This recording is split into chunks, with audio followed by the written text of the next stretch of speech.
How to install NFC on iPhone. Hey everyone, welcome back. In this video I will show you how can you install or enable NFC on your iPhone. So let's get started. First, as I want to inform you that you can't install NFC on your iPhone manually because it's already built into the hardware of supported models. That means if your iPhone supports Apple Pay, it has already installed NFC inside. To enable that, open settings. From settings section, you'll have to scroll down and tap on the option Wallet and Apple Pay.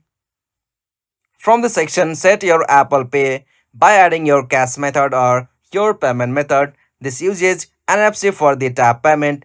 No toggle is needed, like NFC will work automatically when it's needed. For that, you'll have to just set the payment method, like you can go the option add card option.